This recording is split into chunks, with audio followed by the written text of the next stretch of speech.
Halo, apa kabar? Assalamualaikum warahmatullahi wabarakatuh. Senang sekali bisa kembali menjumpai Anda semua dalam program Off the Record, membaca berita di balik berita.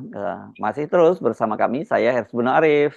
Dan saya Agi Beta, senang sekali menjumpai Anda kembali dan hari ini kita masih seputar Pilpres, begitu juga dengan update mengenai Firly ya Mas Irsu, Iya, keputusan. Firly, ya Pak Firly. Dan kemudian kalau soal Pilpres itu justru orang sampai sekarang saya terheran-heran kenapa buntut dari debat di Cawapres itu sampai berlanjut masih hari ini gitu ya. Jadi ini panjang banget, bahkan lebih panjang dari debat capresnya sendiri ya Mbak Agi ya, buntutnya itu ya. Jadi dari rame terutama di media sosial saya kira ya. Nah, tetapi mungkin kita mulai ini soal ini ya, soal tetap tentang Gibran, tapi sekarang ini yang mungkin yang banyak disoroti orang soal wali kota Balikpapan ya, yang Betul. mempersoalkan data yang disampaikan oleh Caimin dalam debat capres kemarin, tapi ternyata kemudian warga Balikpapan justru malah memprotes karena data yang disampaikan oleh wali kotanya itu banyak yang salah, ini terutama berkaitan dengan suplai air dan listrik di kota Balikpapan ya, Mbak Agi. Betul. Oke. Nah, itu saya kira topik-topik yang kita bahas masih sekitar ya, di luar itu akan ada perkembangan lain di luar, termasuk juga soal capres dan cawapres ini. Tetap saja fokus di teks itu ya. Dan sementara kita mulai hari ini Dewan Pengawas ini membacakan putusan tentang hasil sidang kode etik terhadap Firly Bahuri. Dan ya sebenarnya memang mereka sejak awal menyatakan bahwa ini pelanggaran etik berat dan akan ditindak dengan dia akan diberi sanksi hukuman berat, dan mereka sepakat tidak ada dissenting opinion gitu, semua sepakat. Tapi yang agak mengejutkan dan saya kira mungkin nanti akan ramai juga di media sosial karena dia ini keputusannya karena melanggar kode etik berat, jadi dia diminta mengundurkan diri. Padahal kan sebenarnya Firly Bahuri memang sudah mengundurkan diri, bahkan sampai 2 kali dia sudah mengajukan. Kalau pertama dia mengajukan ke presiden itu alat dengan menyatakan berhenti, makanya ditolak karena nggak ada istilah menyatakan berhenti, dan kemudian direvisi lagi dia mengajukan pengunduran diri. Nah, sementara ini belum diproses oleh presiden, karena itu kemudian Dewan Pengawas merasa bersyukur karena mereka sudah berhasil memutus vonisnya, putusan atau vonis lah kita sebut gitu ya, hukuman lah gitu ya Iya. pada Firly itu sebelum diputuskan oleh presiden diterima pengunduran diri atau tidak. Dan tetapi hukumannya ya memang aturannya begitu, hukumannya ya dia diminta mengundurkan diri. Ini jadi lucu sebenarnya kita lihat Dewan Pengawas ini, Mbak Agi. Ya, begitulah apa kondisi Dewan Pengawas gitu ya, karena memang kita ketahui juga sejak sejarah pembentukan dari Dewan Pengawas ini kan ditunjuk oleh presiden begitu. Jadi ini adalah the presiden man juga kalau kita melihatnya begitu Mas Hersu. Dan ini kan sudah berkali-kali Dewan Pengawas ini melakukan sidang-sidang etik seperti inilah yang kita tahu yang kontroversial juga kepada Ibu Lili Pintauli misalnya seperti dan ini bisa direkayasa begitu supaya tidak mendapatkan sanksi begitu kan Mas itu seperti Pintauli yang jelas diindikasikan bersalah lah begitu. Kemudian dia mengundurkan diri lebih dulu supaya tidak ada konsekuensi dan sebagainya begitu. Ya ini kan sama saja seperti itu. Yang kita lihat hari ini kan Firly akhirnya memenuhi panggilan ya, yang ketiga kalinya di Bareskrim begitu.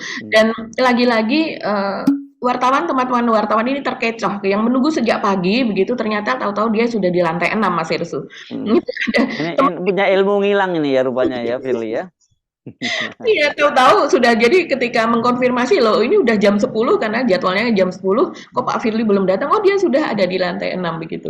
Jadi dan bersama Firly hari ini itu ada 5 saksi lain begitu ya. Jadi mungkin akan dihadap-hadapkan gitu kan pernyataannya itu akan dikonfirmasikan satu dengan yang lain. Tapi Ian Iskandar apa pengacara atau pembela dari Firly ini yakin betul bahwa dia tidak akan ditahan begitu. Nah kita lihat bagaimana karena kita ini tapping kan masih siang ya, sementara kemungkinan selesai biasanya diperiksa itu kan cukup lama gitu. Ya, iya, iya. Jadi balik lagi dalam soal Dewas tadi, kan ada beberapa kali sebenarnya dia melakukan pelanggaran juga ya, dan yang terakhir itu hanya teguran yang pada waktu penggunaan helikopter itu. Dan kelihatan sekarang itu jadi kelihatan kenceng banget karena setelah ditangani oleh Polda Metro Jaya juga begitu kasusnya ya, Dewan Pengawas ya. Kan kalau mungkin tidak dalam situasi begini Pak Firly kita bisa duga bisa lolos lagi tuh dari Dewan Pengawas ya. Tapi karena dia sudah ditetapkan jadi tersangka, nggak mungkin lah Dewan Pengawas untuk tidak menjatuhkan hukuman itu. Tapi saya tahu pasti nanti netizen banyak nyinyir ya, emang dia udah mengundurkan diri kok diminta mengundurkan diri. tapi memang katanya si ketentuannya begitu karena ada pelanggaran pelanggaran ringan, pelanggaran sedang dan pelanggaran berat gitu ya. Kayak kalau Mhm. pelanggaran ringan itu diberi surat teguran, kemudian kalau sedang tertulis, tapi kalau yang paling berat memang diminta untuk mengundurkan diri. Tapi yang lucu karena Firly sudah 2 kali mengajukan pengunduran diri jadi presiden. Jadi begitu divonis oleh Dewas, dia bilang, oh iya, oke, saya mengundurkan diri. Memang saya sudah mengundurkan diri. Tolong ya kasih tahu Pak Presiden, saya memang mau mundur. Kan kira-kira gitu. Iya ini memang unik ya Pak Firly ini begitu sudah orang melihatnya sudah cetowelo-welo gitu kan Mas Heru.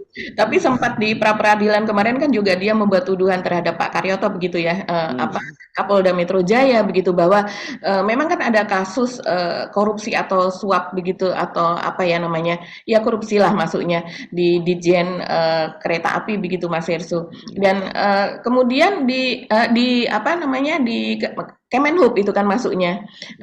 Dan kemudian dikatakan bahwa kalau seandainya kolega dari Pak Karyoto itu kemudian ditersangkakan begitu maka kemudian inilah hasilnya akhirnya Pak Firly juga ditersangkakan padahal kan tidak seperti itu memang ada kesalahan begitu memang ada masa untuk apa namanya penyidikan begitu setelah sekian lama soal pemerasan apa dan sebagainya itu tidak terbukti bersalah toh saksinya bahkan yang diperiksa sudah hampir 190 sekian lah begitu Ya, saksi yang diperiksa. Jadi pasti tidak main-main dalam hal ini begitu. ya. Tapi kalau saya mengusulkan begini ya, oke, saya kira mesti dipisahkan bahwa kalau Pak Firly salah gitu ya dalam kasus ini karena memang ada lewat sidang etik tadi kan terbukti dia melakukan pelanggaran kan dan polisi juga menetapkan jadi tersangka.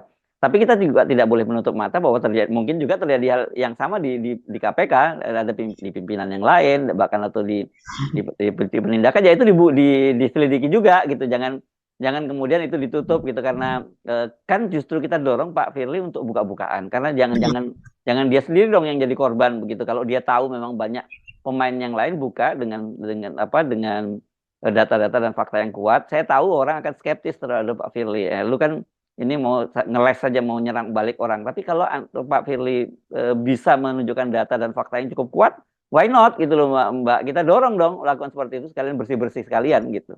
Iya, kita berharapnya seperti itu ya. Dan kita sebenarnya kemarin menunggu-nunggu. Maksudnya pengamat juga menunggu-nunggu juga mengatakan bahwa Pak Firly punya sandera apa sih terhadap Pak Karyoto begitu terhadap Hmm. Kapolda begitu kan ini kan sepertinya saling menyandera begitu. Hmm. Jadi Hmm.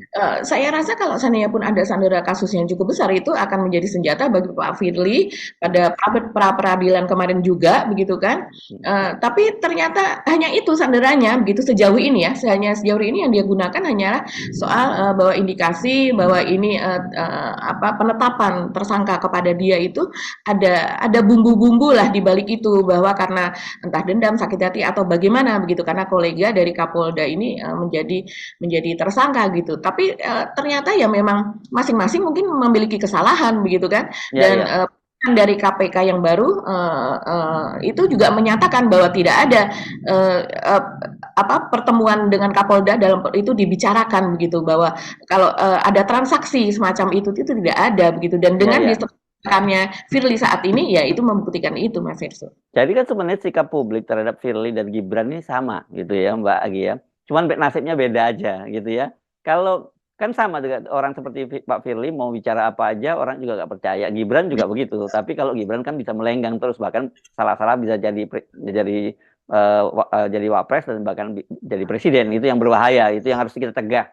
Clear aja kita mesti ngomong sejak awal ya. Orang seperti Gibran tidak boleh jadi wakil presiden apalagi jadi presiden ya Mbak ya.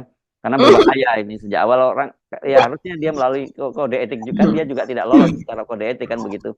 Kan Pak Firly ini catatannya panjang ya. Itu yang membuat orang nggak terlalu percaya kan dia juga pernah jadi deputi penindakan dan dalam posisi itu kan dia juga pernah sebenarnya harusnya dia dihukum juga karena kode etik ya pelanggaran ketika bertemu dengan pihak yang berperkara dan sedang diselidiki pada waktu itu adalah Gubernur NTB ya Tuan Guru Bajang itu kan waktu itu dia jadi saksi dalam dugaan tindak pidana korupsi di Newmont ya PT Newmont ya Tambang Emas di Nusa Tenggara Barat dan harusnya pada waktu itu Pak Firly dijatuhi hukuman pelanggaran etik berat juga tapi malah diselamatkan oleh institusinya Polri kan kemudian dia dipromosikan menjadi Kapolda Sumatera Selatan dan dari situ kemudian dia dikembalikan lagi ke KPK justru malah jadi pimpinan dan waktu itu aklamasi di Komisi 3 gitu loh.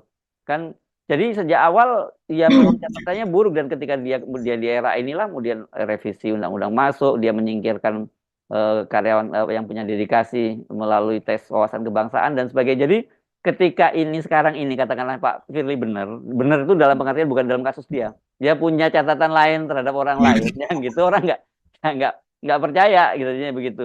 Soal Gibran gitu juga ketika kemudian katakanlah dia oh Gibran ternyata oh bagus ya nggak seperti yang diperkirakan orang dia bisa speak up di sana bisa ngomong lebih dari 140 karakter gitu. Orang jadi nggak percaya. Orang lebih percaya oh ini dia pakai apa earphone gitu ya walaupun dibantah oleh KPU dan kemudian konsorsium penyelenggara siaran itu ya itu terdiri dari Corp dan Trans TV kemudian Kompas TV dan BTV orang tetap tidak percaya juga masih pokoknya ini nggak mungkin lah orang seperti Gibran bisa ngomong seperti itu kalau nggak ada yang bisik-bisikin jadi nasibnya kira-kira sama bukan nasibnya sama posisinya sama tapi nasibnya aja yang berbeda gitu. Ya memang pengangkatan Pak Firly ini juga penuh tanda tanya dan kontroversial ya. Ketika itu kan Ketua KPK yang terakhir Pak Agus Raharjo yang kemarin membuat pengakuan tentang intervensi dari Pak Jokowi. Dan Pak Agus ini hari-hari terakhirnya gitu kan diblok ya Mas Hersu. Dia ingin bertemu dengan DPR soal karena pada masa-masa terakhir itu kan sedang dilakukan revisi Undang-Undang KPK gitu. Dan dari pihak KPK Agus Raharjo dan kawan-kawan ini kan ingin tahu apa sih isi sebenarnya dari revisi pasal apa yang direvisi dan menjadi apa dan sebagainya bagaimana nasib KPK ke depannya. Kalau saya tidak salah ingat itu Agus Raharjo juga sempat akhirnya karena dia juga tidak bisa bertemu presiden, DPR apa dan sebagainya akhirnya membuat surat terbuka semacam itu yang dia mempertanyakan juga keterpilihan dari Pak Firly ini dan juga mencantumkan dosa-dosa Pak Firly bagaimana mungkin seseorang yang sudah pernah melakukan sesuatu yang itu dia sebagai anggota KPK kan begitu ya dan kemudian akhirnya dia ditarik oleh Polri akhirnya selamat begitu kan itu kan pelanggaran etik indikasinya gitu bahkan bisa dikatakan kalau seandainya itu di sidang secara betul begitu ketika itu namanya bukan dewas ya yang di atas saya lupa namanya dan itu dia indikasinya akan diputuskan melakukan pelanggaran berat tapi kan itu kemudian diselamatkan begitu dan tapi akhirnya bisa balik lagi ke KPK ini memang dari awalnya memang sudah tidak benar Mas Yesu dan yang membuat kita malu adalah ini juga disorot oleh media-media asing bagaimana mungkin seorang ketua KPK yang seharusnya dia memiliki budi luhur integritas etika dan sebagainya malah justru dia menjadi pemain mempermalukan Indonesia betul. Ya, oke. Ya, ini memang kasus Firly ini saya kira ini salah satu catatan lembaran buruk ya, tidak hanya ke KPK tapi ini adalah penegakan hukum di Indonesia gitu. Bagaimana ada sebuah lembaga yang diharapkan untuk menjadi pemberantasan korupsi ternyata malah digunakan oleh pimpinannya sendiri untuk melakukan tindak pidana yang tercela sih. Pemerasan ini menurut saya kadarnya lebih apa ini ya lebih white kalau korupsi itu kan blue collar ya tindakannya para blue collar kalau pemerasan ini kan apa ya sorry kalau yang tadi itu white collar ya kalau yang korupsi itu white collar crime kalau ini yang disebut kan blue collar gitu ya tidak kejahatan biasa sebenarnya pemerasan itu ya dan tidak sepantasnya dilakukan oleh orang yang punya posisi terhormat seperti Pak Firly gitu. Iya, ya betul sekali. Mungkin termasuk ini ya, kalau saya mendengar pernyataan dari Novel Baswedan, dia kalau tidak salah mengatakan ini sebenarnya yang paling buruk gitu dari tingkat korupsi itu, begitu Mas Hersu. Karena dia menjadi pemain aktif. Kalau seandainya suap, dia mungkin antara aktif dan pasif bisa jadi. Kemudian dia berdalih macam-macam, dia menjadi pemain pasif gitu. Tapi kalau yang namanya pemerasan, dia jelas sebagai pemain aktif gitu, karena dia memeras dalam hal ini begitu. Dan itu pemerasan ini kan sekarang menjadi pasal dari yang ini terhadap Firly. Oke. Saya kira kita pindah ke topik lain karena sejak awal tadi saya udah kasih bridging ini sama kok ceritanya sebenarnya antara Firly dengan Gibran. Anda bisa kalau Gibran masih banyak stok. Anda bisa mau mulai dari mana aja. Silahkan dipilih Mbak Agi. Mana yang Anda mau angkat kali ini? Karena banyak sekali pilihannya tentang Gibran. Iya, iya, iya, betul. Memang Mas Gibran ini kontroversial sekali ya. Tapi walaupun sorotan itu negatif di dalam propaganda, itu yang penting namanya itu naik terus gitu. Ya, di top of mind publik itu ya. Jadi sekarang Iya, harus diakui dia paling populer saya kira ya. Sekarang kalau ada survei soal popularitas, saya kira sekarang Gibran paling populer. Dan ada seorang teman yang mengingatkan, udah jangan dibahas lagi Gibran ini. Karena dengan cara begitu dia akan jadi muncul di top of mind publik dan itu memang target target mereka begitu. Itu permainan algoritma semacam itu. Ya nggak dibahas bagaimana, mau dibiarin aja kasus semacam itu kan gitu. ya, saya rasa ini akan masih terus berlangsung karena kontroversialnya ini kan terus terjadi ya Mas Irsu yang akan kita bicarakan ini masih bagian dari debat cawapres begitu Hmm, kan. hmm, hmm. Tapi memang soal Gibran ini saya rasa baru nanti akan mereda dan kemudian ya berhenti dan ada topik baru adalah ketika capres itu para capres ini akan melakukan debat selanjutnya yaitu pada pekan pertama bulan Januari. Nah, saat itulah mungkin akan ada viral-viral baru, akan ada trending topik baru. Nah, untuk yang ini Mas Hersu kita akan bahas ini adalah soal TikTok, tektokan begitu ya, pembicaraan antara Caimin dengan Wali Kota Balikpapan, Rahmat Oh, Mas oh, gitu. oke. TikTok ya, bukan TikTok ya. Ya, ya. Tektokan begitu ya, saling bantah lah Ya, begitu. saya lihat ramai banget ya di media sosial ya. Ini kelihatannya karena Pak Rahmat Maksud ya ini ya, politisi Ya, Golkar ini. Ini setahu saya dulu dia ada sebelumnya wakil wali kota Balikpapan ya. Yang betul. dia rupanya merasa kalau media yang menyebutnya dia berang gitu ya.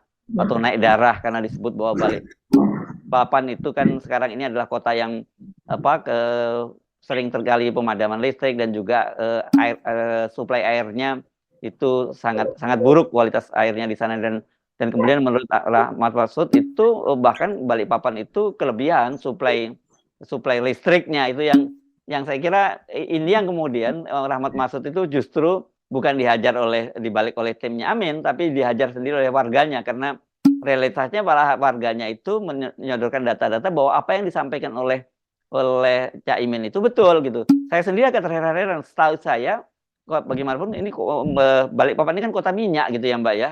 Jadi saya kan terkejut juga ketika kemudian banyak netizen yang menyampaikan data-data bahwa benar soal listriknya suka biarpet dan kemudian airnya suplai airnya susah dan sebagainya gitu ya. Susah air itu ngalir hanya malam hari sampai subuh. Saya terheran-heran gitu ya untuk sekelas kota Balikpapan itu jadi seperti itu. Jadi saya kira kan ini kan munculnya ini dimulai. Nah, ini penting kita bahas dulu ya.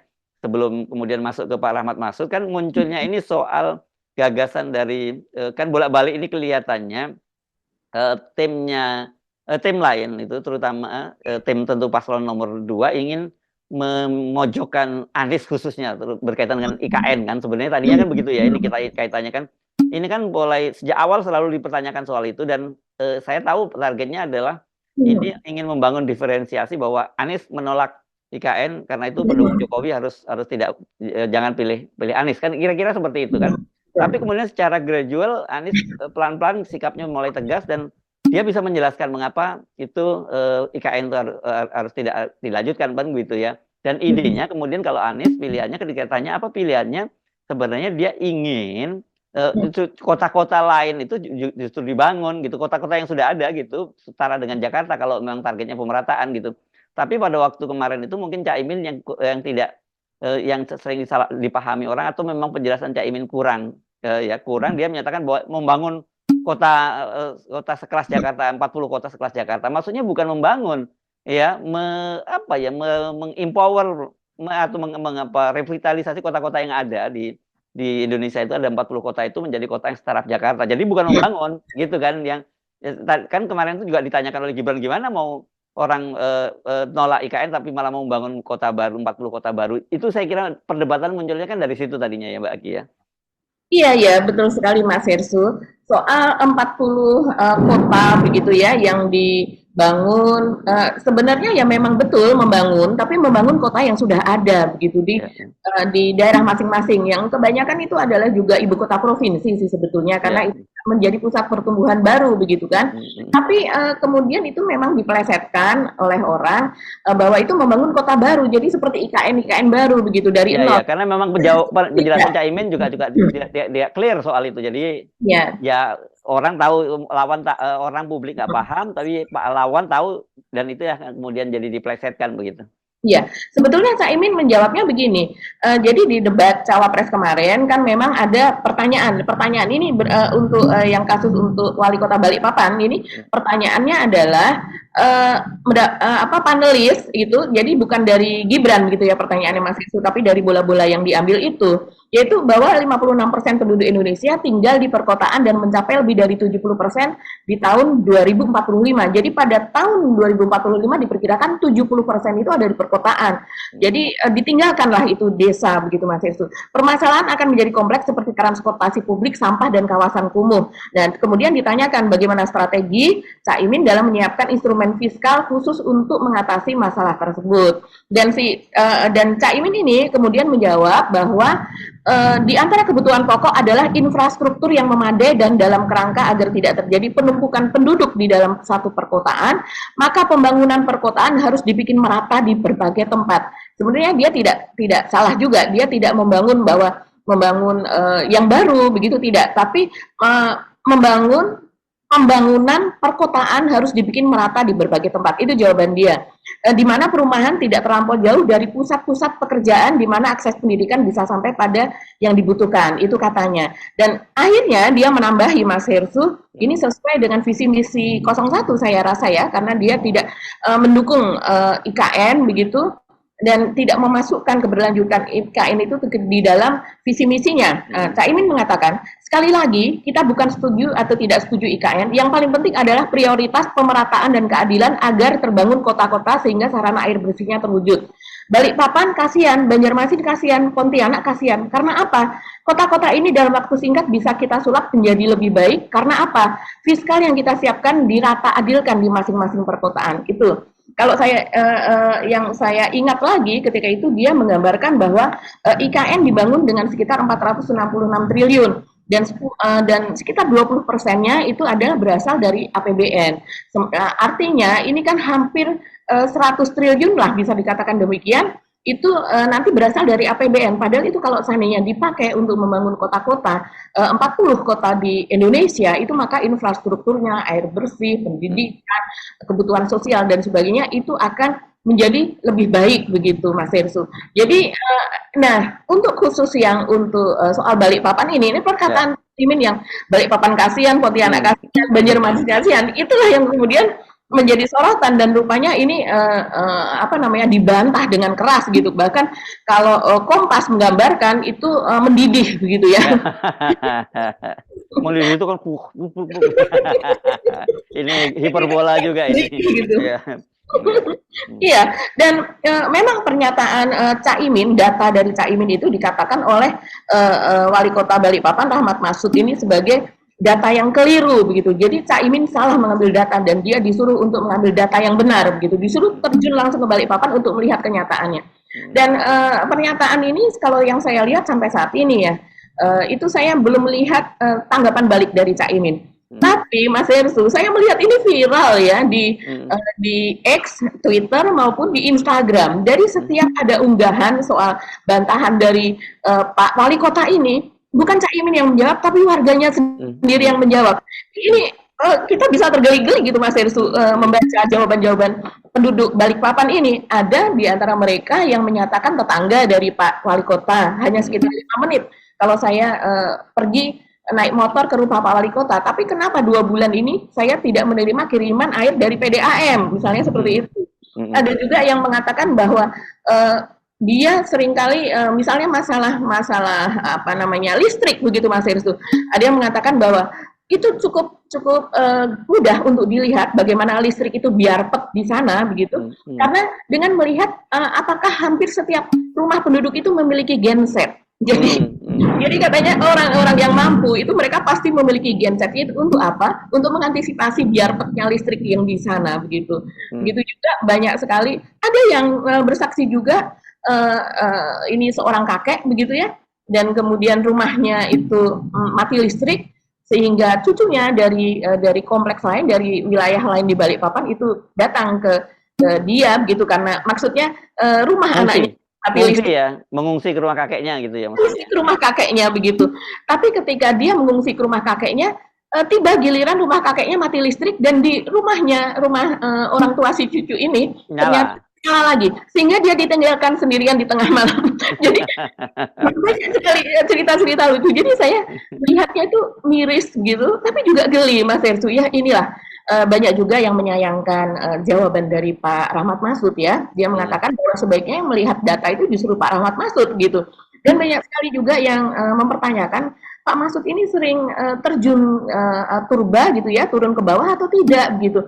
Karena kalau betul seperti kata Mas Yesu bahwa dia sebelumnya wakil wali kota ya seharusnya dia sudah Dia sangat tahu, dia harusnya tahu gitu. Ya. kebutuhan penduduknya begitu kan. Ini tidak hanya soal air listrik, akhirnya merembet Mas Irsu. Ini tidak hanya soal kebutuhan listrik dan juga air, akhirnya yang dipersoalkan oleh masyarakat dan warga Balikpapan ini adalah juga soal Jalan, jalan, jalan. infrastruktur jalan. Iya, dan mereka mengatakan bahwa hanya bagian dari Balikpapan yang selama ini kemudian disinggahi oleh Pak Presiden dalam perjalanannya menuju ke IKN dan sebagainya, itu yang dibuat bagus gitu. Sementara yang lainnya tetap saja masih seperti itu. Bahkan ada jalan, kalau tidak salah namanya MT Haryono, ini yang warga di Balikpapan mengatakan sudah 1 tahun tidak selesai-selesai. Dan kemudian mereka juga merujuk beberapa kali saya melihat warga Balikpapan ini mengangkat judul dari sebuah media yang mengatakan bahwa terjadi kekeringan di Balikpapan, air bersih tidak ada, begitu ya, relatif tidak ada, dan kemudian jawabannya adalah ya kita berdoa saja. Jadi Jawaban Pak Rahmat Masud itu ya. ya, jawaban dari Pak Rahmat Masud terhadap apa namanya Oh iya. keluhan warganya ya Jadi kita ini berdoa saja. jejak digitalnya Pak Rahmat Mahfud ya ketika itu dia yang muncul di media begitu ya. Sekarang dijawab seperti itu ya.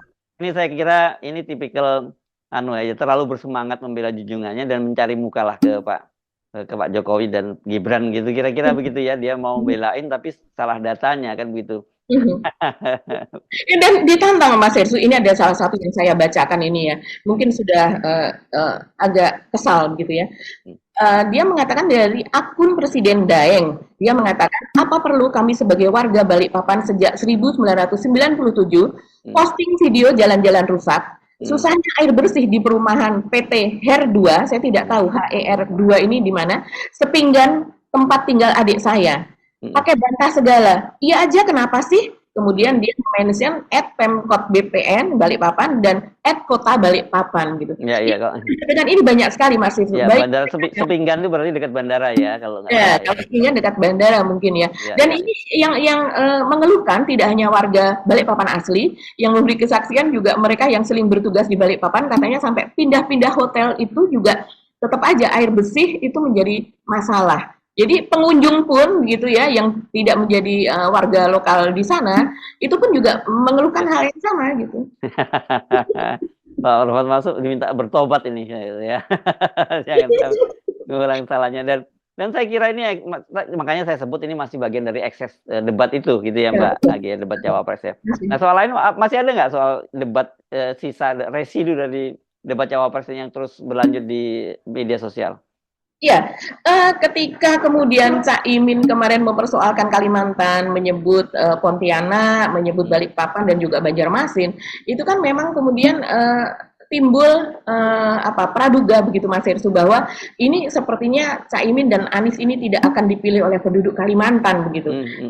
Nah, tapi itu saya rasa mungkin itu pernyataan dari sedikit orang gitu ya, karena begitu ada bantahan dari wali kota Balikpapan sendiri, malah justru warganya sendiri yang menyerbu, yang mengungkapkan bahwa dan banyak sekali yang setuju dengan pembangunan 40 kota itu, karena mungkin di dalamnya termasuk kota Balikpapan yang disebutkan oleh Cak Imin, yang mereka berharap kalau seandainya Anies menjadi presiden, maka kemudian infrastruktur di sana janji loh, begitu ya, bahwa jangan omong kosong saja begitu. Dan kemarin kita tahu tanggal 26 kemarin kan Anies ke Pontianak.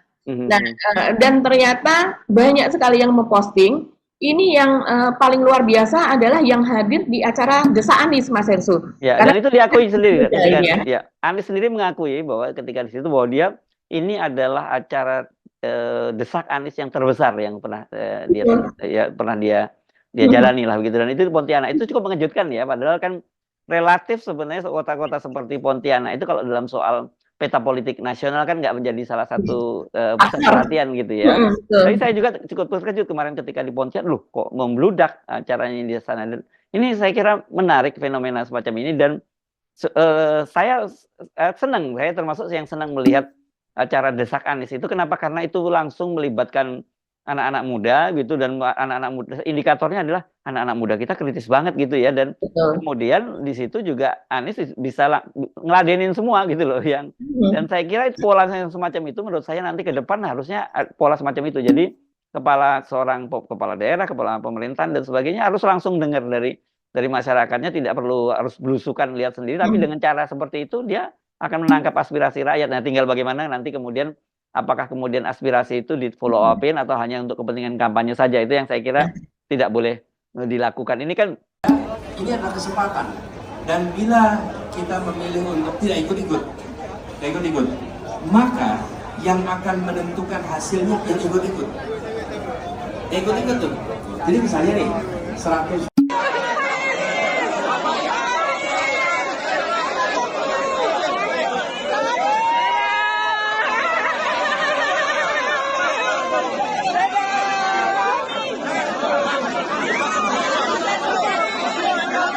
kalau di tradisi barat gitu, tapi sebenarnya di kota-kota kecil yang disebut sebagai town hall meeting gitu ya, ketemu wali kotanya dengan warganya dan langsung bisa berdebat. Dan kalau di Amerika biasa itu terjadi kampanye semacam itu ya, kepala calon presiden tuh berkeliling satu kota ke kota lainnya dan kemudian mendengarkan aspirasi dari berbagai warganya, dan ada yang marah-marah, ada yang apa dan sebagainya. Itu saya kira salah satu pola kampanye yang jauh menarik, lebih menarik ketimbang kemudian ada pengumpulan massa dalam jumlah besar, kemudian terus dangdutan, kemudian ada monolog di situ. Dan sebenarnya mereka yang datang juga nggak tahu untuk apa mereka datang.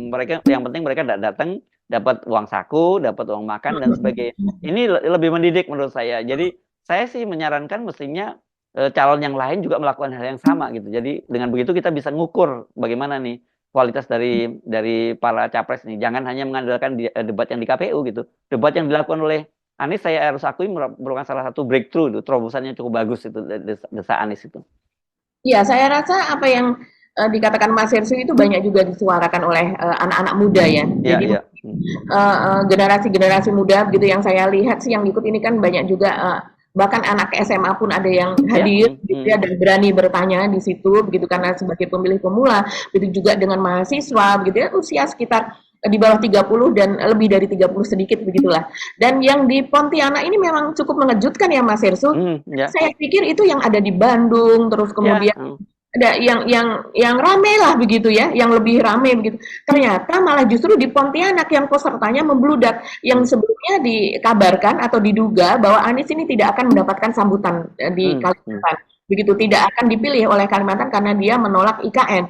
Tapi ternyata sambutannya malah justru luar biasa, dan pertanyaan-pertanyaan yang diajukan juga kritis begitu. Dan ini betul seperti kata Mas Hersu bahwa ini adalah breakthrough begitu ya, terobosan untuk demokrasi. Dan ini dikatakan juga oleh para anak muda itu yang tadinya dia masih undecided voters begitu, dia akhirnya mengetahui apa sih yang harus dia lakukan ke depannya begitu. Dan saya akan membaca visi misi masing-masing calon seperti yang disarankan Anies, dia mengatakan seperti itu. Walaupun kalau saya secara pribadi juga melihat ini adalah salah satu terobosan yang muncul dari keadaan yang dari minimnya apa ya, modal yang mereka punya begitu kan. Jadi untuk mengganti baliho, mengganti apa dan sebagainya, yang kita tahu saat ini juga viral tuh, ada perusakan baliho Anies Amin di Yogyakarta ya Mas Hersu. Itu ramai juga itu di X, di Instagram. Artinya baliho yang sangat sedikit ini digantikan dengan diskusi yang diikuti oleh ratusan bahkan ribuan orang.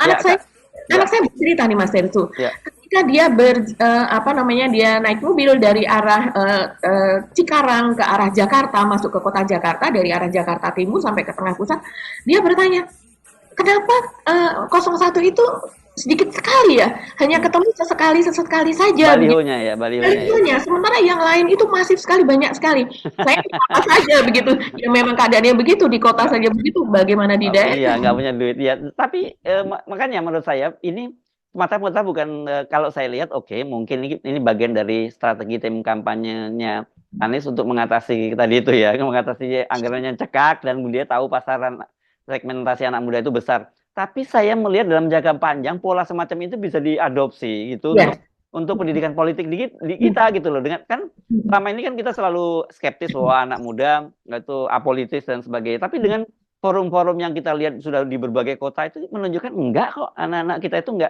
enggak skeptis, mereka sangat peduli dengan politik, hanya saja mungkin kesempatannya enggak ada yang selama ini dan tidak diakomodasi gitu loh. Itu yang saya kira gitu. Lepas dari itu apa ya, itu merupakan strategi kampanye dari tim Amin. Ini penting ini ke depan untuk diadopsi, Mbak. Saya kira model semacam ini gitu.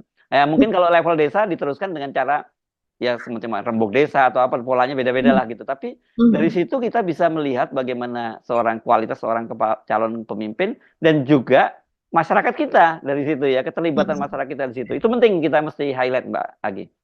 Iya, betul sekali Mas Irsu. Kalau saya melihat dari pasangan lain yang juga beberapa kali terlihat melakukan dialog secara langsung seperti ini, jadi dia duduk gitu kemudian bersedia tanya jawab secara langsung, itu Ganjar, Mas Irsu. Ganjar dan Pak Mahfud saya kira pasti dia juga terbiasa gitu. Iya betul, dan entah ini melihat pola Anies yang ini ataukah tidak gitu, tapi memang mungkin orang lebih ingat kepada Anies, desak Anies dan selepet Imin gitu, karena memang dilakukan dari sejak awal masa kampanye tanggal 28 November kemarin gitu. Sementara kalau Ganjar baru belakangan ini saya lihat dia mulai aktif juga melakukan hal serupa dan ini bagus sekali begitu. Tapi pola yang serupa saya tidak dapati pada Pak Prabowo dan juga Gibran gitu. Walaupun Gibran sesekali kemarin juga melakukan dialog kalau tidak salah. Tapi polanya itu seperti apa ya Mas Ersu? Kalau Anies itu ada di tengah begitu sendirian. Dia tidak teman menghadapi semuanya begitu. Dan juga Caimin juga melakukan hal serupa begitu. Ganjar juga ada moderator di situ begitu ya. Anies dan Caimin juga ada moderator di situ begitu. Tapi kalau pola dari Gibran ini dari cara dia duduk apa dan sebagainya itu memang dilingkupi oleh orang-orang yang selama ini mengawal dia begitu ya.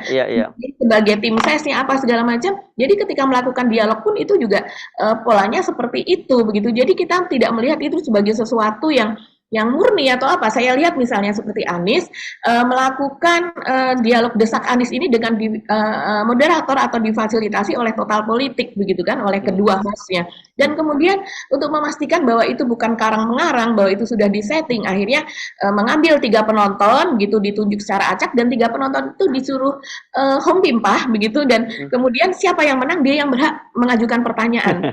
Anies bingung kenapa harus seperti itu memperlama kan, berarti makan durasi.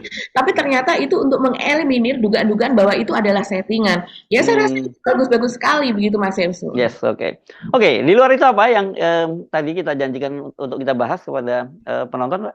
Pada viewer kita? Mungkin ini ya, saat ini sedang rame sebuah video di Taiwan, dari Taiwan begitu. Iya. Kertas suara yang udah dicoblos lebih awal ya. Ya betul sekali. Jadi video itu memperlihatkan bagaimana kertas suara itu dia buka dari amplop, terus kemudian dia buka dari ketiga calon itu, terus kemudian dia mempersiapkan alat coblos dan sebagainya begitu. Dan video memperlihatkan bahwa yang dicoblos adalah pasangan 02 begitu Mas Ersu. Dan ini videonya ini viral sekali dan kemudian dari KPU sendiri sudah menyadari ini sebuah kesalahan besar begitu ya, meminta maaf. Karena memang menurut Hasyim Asyari, Ketua KPU, itu kesalahan terletak pada PPLN, yaitu Panitia Pemilihan Luar Negeri, katanya demikian. Karena memang kertas suara untuk Taiwan begitu memang sudah dikirim begitu lebih dulu, tapi seharusnya itu baru dikirimkan dan kemudian dicoblos pada awal Januari, tanggal 2 sampai 11 Januari kalau tidak salah. Tapi ternyata sudah dilakukan secara bergelombang dari sejak tanggal 18 Desember kemarin sampai dan tanggal 25 Desember. Dan kemudian ada yang iseng mengunggah itu tadi Mas Ersu dengan alasan kalau menurut PPLN di Taiwan, alasannya kenapa dikirim lebih awal adalah karena untuk mengantisipasi adanya tahun baru Cina begitu. Yaitu kita tahu tahun baru Cina itu biasanya sekitar awal-awal Februari begitu ya. Kan jadi kalau pola di luar negeri kan memang ada pakai surat, pakai pos, pakai apa gitu ya. Pakai pos sebagian.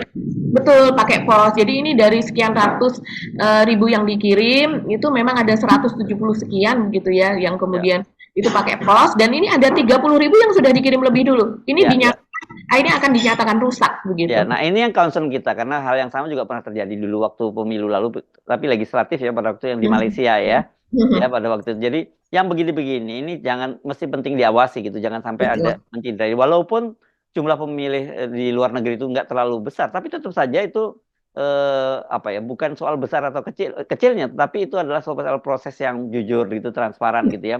Mudah-mudahan saja memang pengakuan dari KPU itu betul, karena saya membaca di media sosial banyak sekali ini orang udah mulai teriak, ini mulai modus kecurangan sudah mulai dari sini gitu. Iya. Ya. Akhirnya orang melihatnya seperti itu, Mas Ersu, sebagaimana kita tahu juga ada dampak psikologisnya. Ketika ditampakkan seseorang itu menyoblos 02, terus kemudian juga yang lainnya, oh jadi boleh ya itu coblosan, kemudian kita unggah gitu. Padahal kalau seandainya di Ya, Indonesia sendiri, memfoto pun kita tidak boleh, Mas nggak Ersu. boleh ya. Kemudian mengunggahnya. Tapi ternyata ini terjadi di sana dan kemudian kalau seandainya ini dibiarkan, tidak ada tindakan tegas, Yes, ini akan mempengaruhi secara psikologis yes. para pemilih. Oke, oke, Mbak Agi, ya, kita berharap tentu saja, meskipun sebenarnya ini bukan harap-harap cemas ya, percaya nggak percaya gitu bahwa pemilu bisa berlangsung secara jujur. Tanda-tanda bahwa kecurangan pemilu itu luar biasa besar gitu ya. Dan ini sudah bisa kita tengarai sebenarnya kecurangan itu dari mana ya, pengerahan dari aparat kekuasaan lah gitu untuk memenangkan paslon nomor 2. Itu yang saya kira harus terus diwaspadai, harus terus dikritisi. Jadi kalau toh misalnya kasus di Taiwan itu hanya kesalahan dari PPLN, ya mudah-mudahan benar seperti itu bukan bagian dari yang kita sebut sebagai kecurangan yang TSM ya, terstruktur, sistematis dan masif gitu ya Mbak Agi ya. Oke, baik, kita masih pamit. Saya Harus Benarif. Dan saya Agi Beta, terima kasih atas perhatian Anda. Tetap salam 0%. 0%. Wassalamualaikum warahmatullahi wabarakatuh. Waalaikumsalam warahmatullahi wabarakatuh.